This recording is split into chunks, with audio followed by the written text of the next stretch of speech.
Duke head coach Mike Krzyzewski has always been one of my all-time favorite badass head coaches, not just at the college level, but at all sports levels. Coaching is no different than being a CEO, being a business owner, being a school teacher, being a tradesman, being a businessman, being a parent. Everybody and everything is divided up into 99% versus 1%, with the top 1% being masters, being serious students of their craft, and being the best of the best, ballers, cleaners, rainmakers, you name it, the best of the best. And Coach K has fallen into this group, 1%, top 1% of the best, for the last 4 decades. 40 plus years at Chapel Hill, doing nothing but winning and developing young men for life and manhood. Coach K has won 3 national titles at Duke, and possibly counting. Time will tell. And he has won 3 Olympic golds as a head coach at the Olympics for Team USA, plus a gold medal on Chuck Daly's dream team staff with Michael Jordan and the boys back in the day. Coach K does nothing but win. And it's interesting, I'm reading a book on Coach K right now as he moves towards retirement. And like many badass top 1%ers, his life is actually very, very simple. And Coach K does 2 things. He does basketball and he does family. And they were questioning about what he's going to do in his retirement, his upcoming retirement. And they were listing off all the things that Coach K does not do, including golf, including, public events, unless they're connected to the university. He's all about his kids, his grandkids, his wife, about fundraising for the university. But when you bring it all down, he's got a very uncomplicated life. He says no to a lot of things. And he's about basketball and he's about family. And he's doing one or the other at all times, and doesn't complicate his life or dilute his winning formula by trying to be all things to all people. He does a couple of things extremely well, and those are the 2 things that he's stuck to over the last 40 years in the game, and also as a husband and family man. I was reading an amazing article in Sports Illustrated yesterday by the pool. Sundays are family day at the McLean Ranch. They have been for my 15 years that Krista and I have been together, our 10 years of marriage, and certainly family day the last 9 years since Emery was born. We dedicate every Sunday to nothing but family time. It could be us heading to the pool, to the arena. It could be us spending time at home on a rainy day. Whatever it is, it's TIME, time together. And I usually leave it open to my wife Krista if she wants to go boating, or she wants to go skating or skiing or play some tennis. Or yesterday morning I found myself at the riding stables here, Emery Rides, on Sundays. And in the afternoon we headed up to the community pool here. We have a pool in our backyard, but the community pool is where all the other kids are. So Emery loves to head up there and meet other kids and play. So on Sundays, it's interesting, and I've done this for a number of years, and this is a top 1% tip that you can use.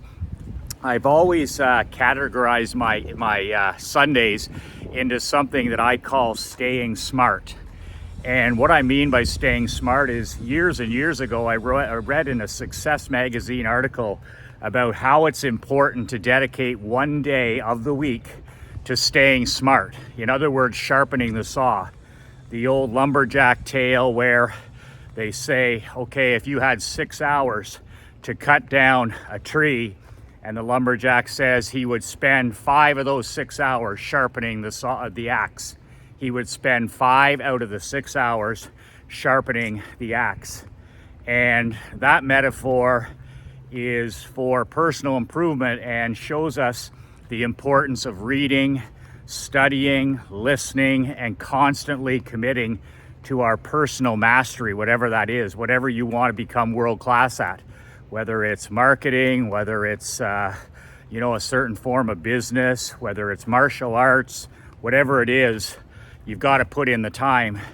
And the staying smart concept is something I've used personally over the last 20 plus years, where I break free of my normal 6-day routine where I get up, I walk, I drink some water, I write for an hour. I never change that.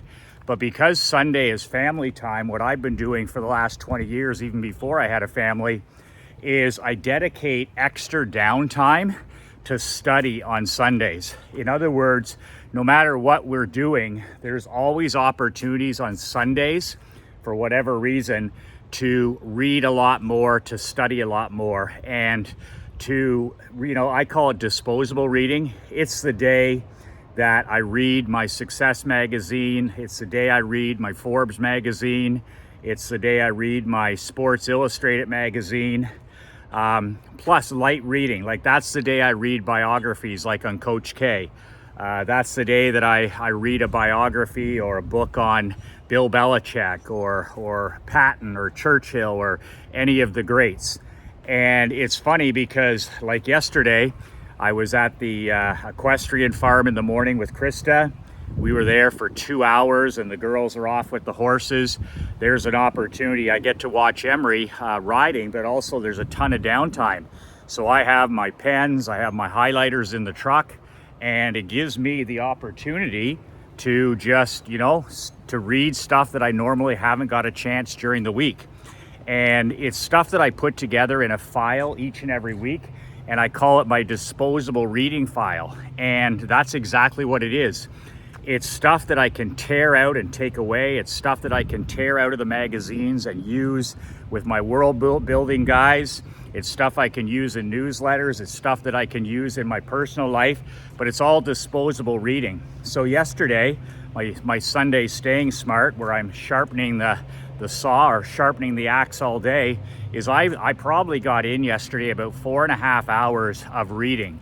Where in the afternoon, when Emery took her up to the pool and Krista was there, the kids were in the water and Krista was in the water, and I went for a short swim, and then I just sat at the table by the pool there and just read magazine after magazine, article after article, and I actually got into a little bit of the book, and I was able to take some notes, and it was fantastic. Everybody was happy. And then last night, on Sunday night, Krista and I went out for our Sunday night date night. Had a nice dinner last night, a 2-hour dinner, and then home for bed, to put Emery to bed after. So a total family day, but also a staying smart day. Instead of me sitting by the pool like everybody else on my phone, or at the stables on my phone just playing around, nothing there is helpful. Nothing there is going to change your life. I have this file of my newsletters. I cut out things, I print out things. I even print out emails during the week that I'm going to read that on Sunday. There'll be a really great email that I get from a friend of mine. I'll print it out and I'll read that on Sunday. And my old newsletters, anything from a blog post that somebody discovers, I'll read that on Sunday by the pool. I did the same. I've done the same thing for years when I'm waiting for Emery to get out of the locker room at hockey or skating. Just using all this downtime, but especially Sundays. Sundays have been my staying smart day for a number of years. And there's something about it, men, where I just feel completely refreshed on Sunday nights after I've done all this studying on Sunday. So number one, I've broken my old routine for a bit. I've got in the main things. I've got in my walking and my reading and my writing. But I get to spend this time somewhere else besides at home, and I pick and choose my spots and get in some good reading and study. And man, oh man, on Sunday nights, I'm recharged and refocused for the week ahead. And it gives me an opportunity to make some notes about, okay, this is what I want to accomplish this week. This is what I don't want to be involved in. I put a to-do list together for Mark Andre and Leanne. And I'm doing this yesterday all poolside, and it's fun and it's enjoyable. And, at the end of Sundays, I just always feel like I have sharpened the axe. I feel that I'm ready to, to cut down trees in the following 5 to 6 days to come. And that's been a $1 million habit of mine for years, where I collect all these things during the week that I don't have time to focus on. I print them off, I throw them in a file. With my magazines, I get real magazines sent to my house. I don't want to be sitting there on a screen at the pool. And I put all this stuff into a big file, and I literally just go through it, highlighter, I rip out the pages in the magazines that I want, and I toss the rest of it when I'm done. I toss the magazine when I'm done, and I've got like 5 pages. And yesterday's article that was so amazing and so inspirational for me was the article on Coach K and his experience in 2008 with Team USA at Beijing in the Olympics. And if you remember this, in 2004, the US men's basketball team had failed to win the gold medal, but it also failed miserably off the court. In other words, they had some bad actors and some bad situations, and it was the typical situation. The NHL players have been through this as well, where if you do not have the right players and the right leadership heading to the Olympic Games, it can be an absolute disaster. And 04 was so bad under Larry Brown that David Stern, the commissioner of the NBA at the time, said, what the hell are we doing in the Olympics? I mean, this is a black eye for the NBA. We're getting the actual opposite result that we want here. We're not growing the game. Our players in the Olympics are making us look like idiots. They're making us look like fools, spoiled brats. So Colangelo had the task of, he called it, there was a dream team with Jordan and the boys under Chuck Daly, but this was the exact opposite. They said this was the opposite. This was the rebuild team. And on this team, you had Kobe, who was in his prime. You had some other guys. You had LeBron, who hadn't won anything yet. He was still in Cleveland. And Coach K was a very controversial selection as head coach.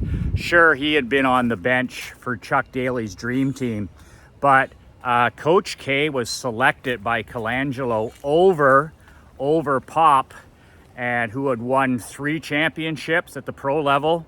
And the big thing about Coach K, and why all the critics and the talking heads said this was a controversial, and they said it was the wrong selection for this team, was the fact that all of these guys were the best players in the world.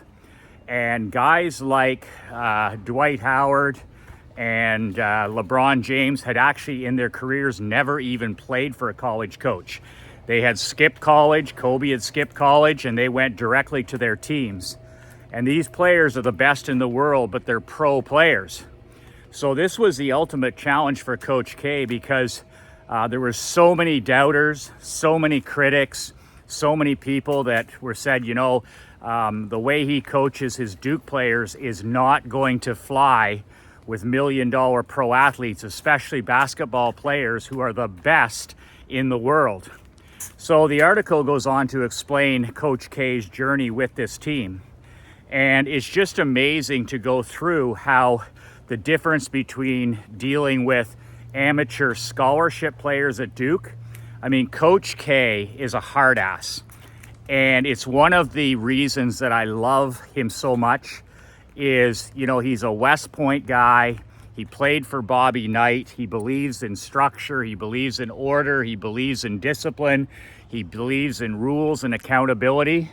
But it's interesting, when he took on this job of coaching Team USA, he quickly found out and discovered that the tactics he used in Chapel Hill with 18-year-old kids who were on scholarship, and the whip and all this, and and confronting and accountability and verbal, all this stuff that he was infamous for, behind the smile, was not going to work with the LeBrons and the Kobes and the Howards and all this. So it's a great article, and I've ordered the book too. but it talks about how he built over the training camp they had in Vegas before the Olympics, how he had a meeting before with all the players. And I mean, these are guys who are volunteering to play, and they're probably the hardest to manage athletes in the world. And I say that because of the fact they're basketball players, they're icons, individual icons on their own teams. They're allowed to do whatever they want in their particular franchises.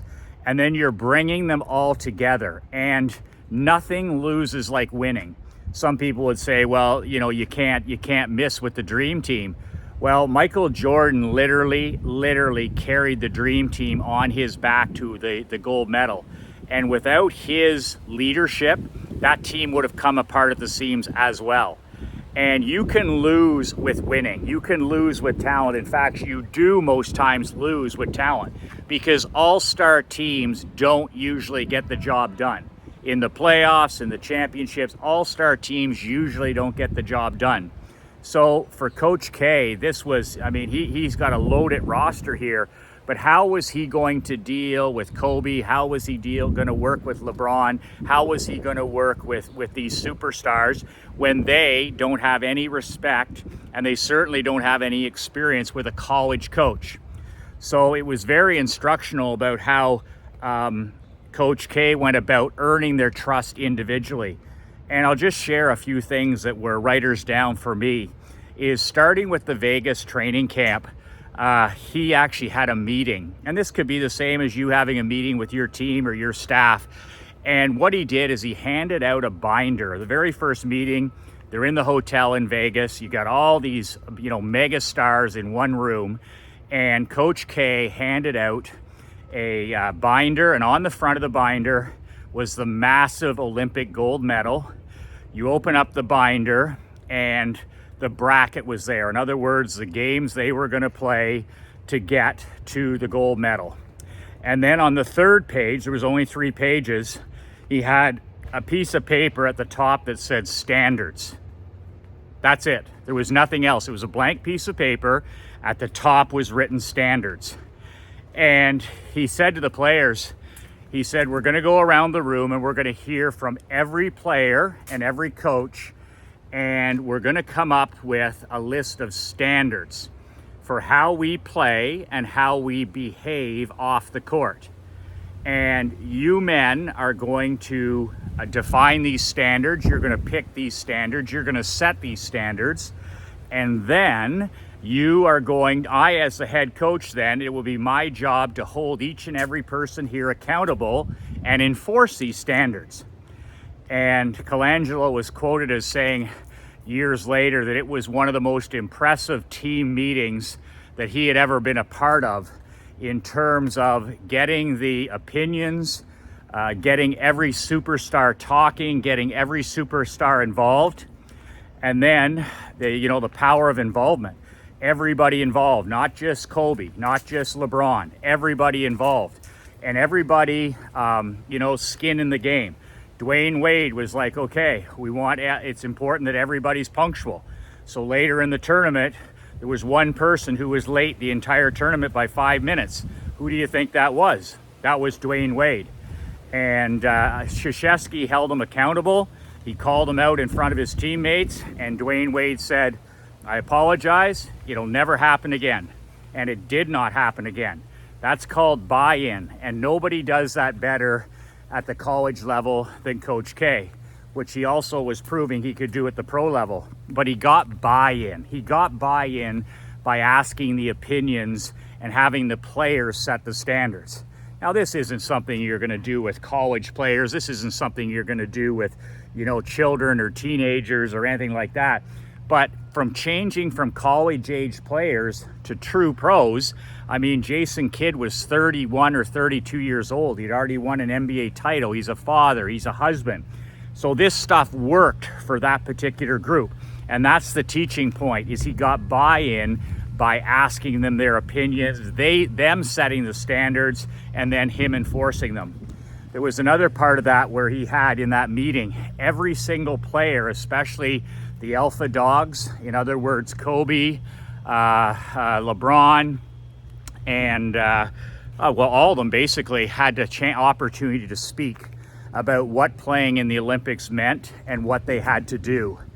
And it was interesting. All the players had talked, had spoken, and at the end, LeBron had still not said a word. And literally the tension in the room was unbearable. Here you have, he hasn't won anything. He hasn't won any trophies yet in the NBA. And they said the tension in the room was unbearable as the meeting was about to wrap up. Kobe had spoke, Jason had spoke, Wade had spoke. All these guys, former Olympians, NBA champions, had spoken, about how they're all in and what you have to do.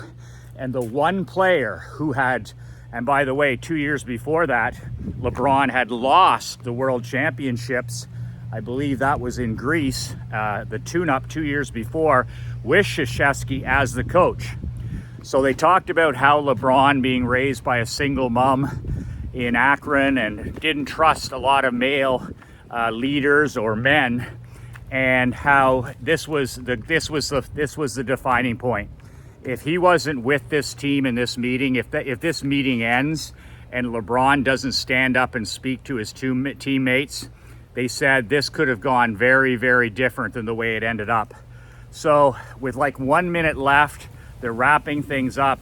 And Coach Krzyzewski, and here's a third thing, he had his dream team ring, Olympic gold ring on. And he held up the ring and he said to the guys, "This is the last time I'm gonna wear my Olympic gold medal ring." And he said, "I'm here to replace this ring with a ring with you guys. I'm willing to sacrifice whatever it takes on this journey to get and replace this dream team ring with a 2008 US Olympic gold medal ring." And when he took the ring off, LeBron James, stood up and talked to his team at the very end of the meeting. And LeBron is a smart guy. He knows how to talk, he knows how to communicate, and they said that's exactly how it came off. He was able to speak, and he talked about how there was no excuses in these Olympics, that if they didn't win, then it was on everyone in that room and nobody else. It wasn't about the lodging, it wasn't about the country they were playing in, it wasn't about the schedule, it was about them. So he talked about a zero excuse rule. He also went on and said, how many times in your life do you wish, that Jason Kidd was on your team, or that Dwight Howard was your center, or that you had a guy like Dwayne Wade on your team, or you had a guy like Kobe taking the last shot. He says, we always talk about that stuff as players. He says, now we have these tools here. It's up to us to get the job done. They said when LeBron was done talking, they came together as a team like no other. Every man had a chance to speak, but the best basketball player in the world, or at that time in that room, even though he hadn't won anything yet, spoke, and it was complete. Coach K had his buy-in. He had everyone held accountable. He had everybody with skin in the game. They had created their own standards, their own rules, their own goals. And then, this is the key part, he was the hard ass then to hold them accountable and make sure that they did what they had to do to get the job done. And it's amazing because as the tournament went on, he was tested as a coach, which you're tested as a CEO, you're tested as a businessman. Of course you're tested. Our children test us, our grandchildren test us, our wives test us, our employees test us, everybody tests us. And that's part of life. But what was amazing is Coach K had such buy-in and now trust. He had trust of Kobe and he had trust of LeBron. And they were on the bus one time heading over to a pre-tournament game. And this is after this meeting. They're ready to start the Olympics. They played a couple of exhibition games. And LeBron was at the back of the bus and he was bitching and chewing about the fact they had a practice that day.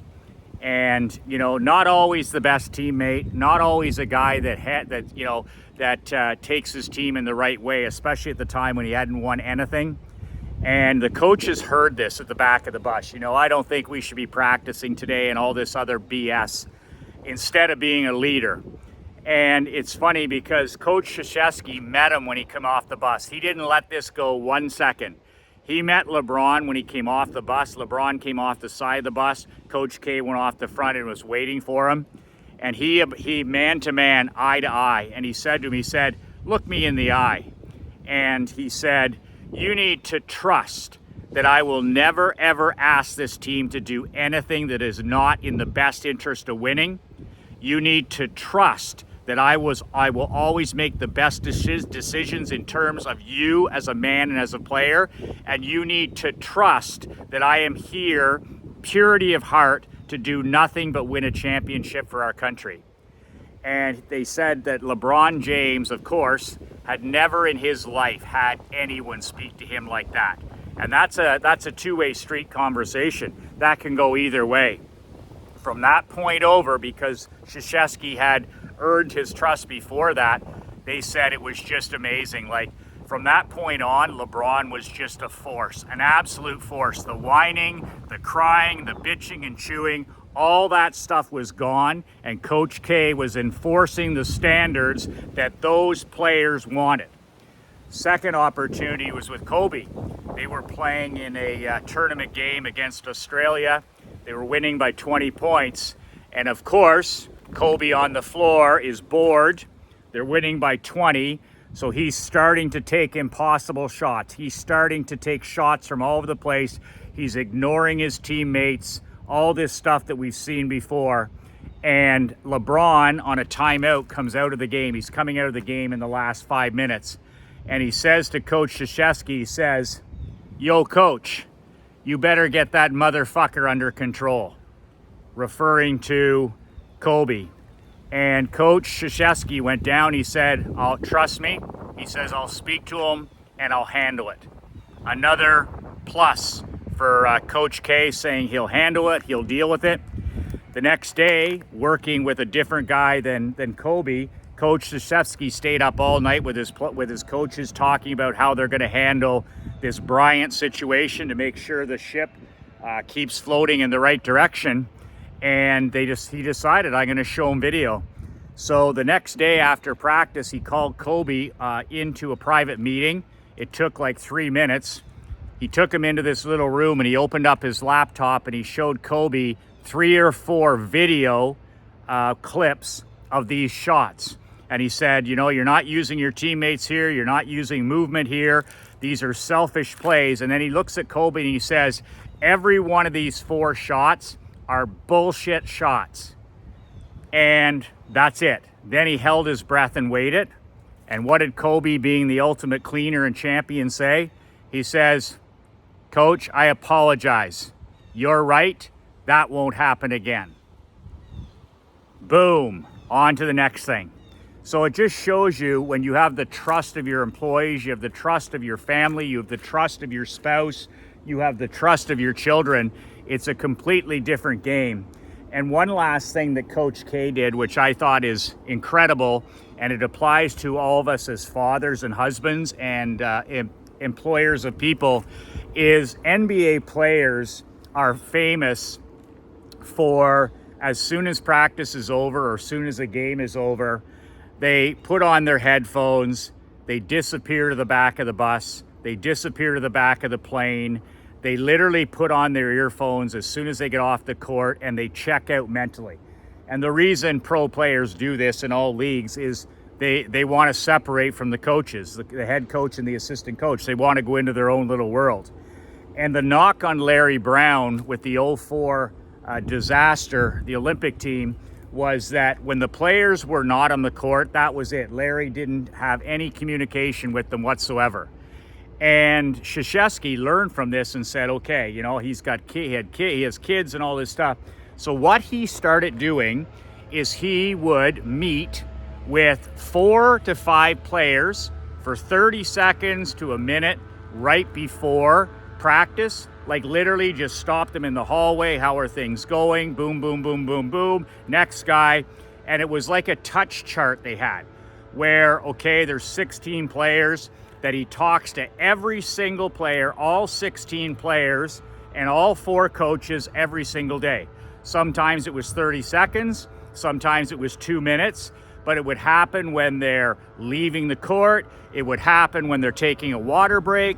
It would happen when he met them in the hotel lobby. It would happen when they were walking to the bus, because, you know, once they leave, they're checked out. They want nothing to do with it. And he said these little micro meetings that he had every single day, the assistant coaches said it made the difference between winning and losing. Just every single day checking in with Kobe.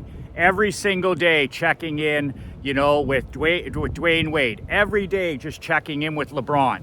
You think guys don't need that even though they've got tens of millions of dollars? That's a huge mistake as a leader when you think people are grown men and they're veterans and, you know, maybe they've been your employee forever or they're a manager. They don't need to hear from you. They need our feedback. They need communication.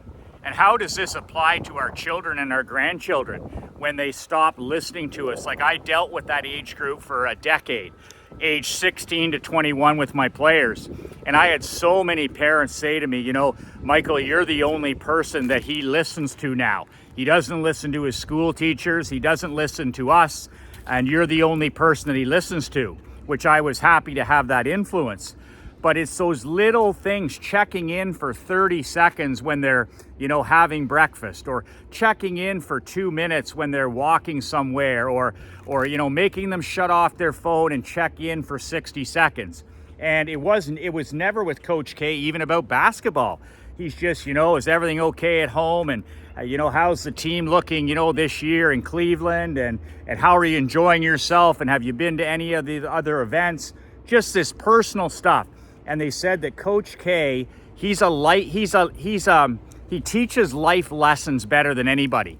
And in the NBA, coaching is about X and O's, okay? It's about X and O's. You're not going around coaching players about life. You know, you're just not doing that. You're coaching X's and O's. These are grown men.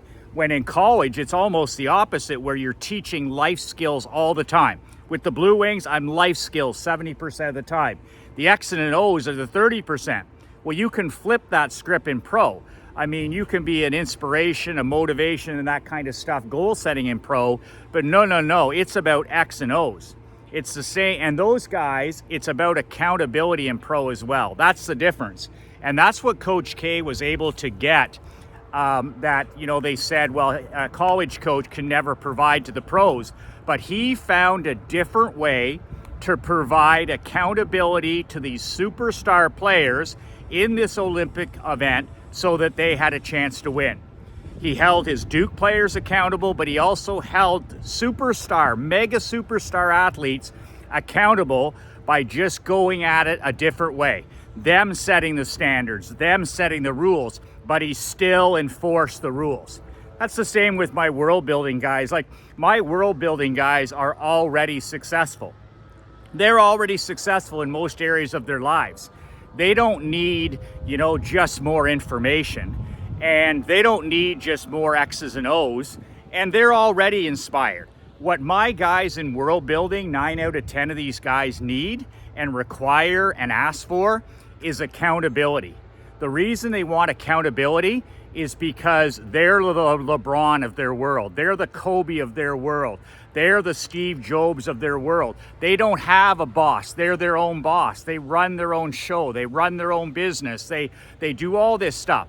So that can lead to laziness and lack of motivation and inspiration when we don't have accountability for ourselves. I'm no different.